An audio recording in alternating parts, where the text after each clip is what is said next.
Just going to start by looking at your dozen a day. So you're doing 3 this week, walking, running and skipping. Okay, so walking, we're starting an octave apart, C in the right, C in the left. And this C that you're starting on in your left hand is your new note, okay? Your part of your new notes in your bass clef. So that's C on that second space up in the stave. Then D is next door on the line, then up another space is the E, up another line is F, and up to the top space of the stave is G. Okay, in your lesson notes I put a little bit more explanation about these lines and spaces because we were a bit confused trying to explain it in the lesson. So walking, okay, what you need to really think about here is the hands staying together, and it may take a little while for the hands to get used to playing together like this. But also that you play on the very tips of your fingers and really curl them under as much as you can. Tuck the nails away, underneath your fingers if you can. Alright, keeping your fingernails very short to do this.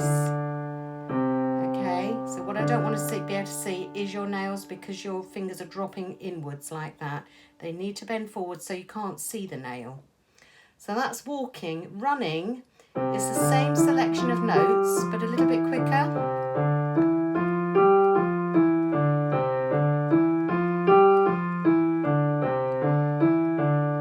Okay, so again, it may take a little while for your hands to get used to working together in this way, but it will come with practice.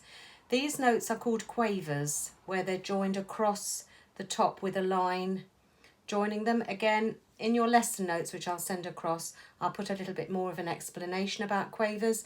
You will be doing them, but probably in the next lesson or two, it will come up in your book, your tutor book. But at the moment, we'll do them here.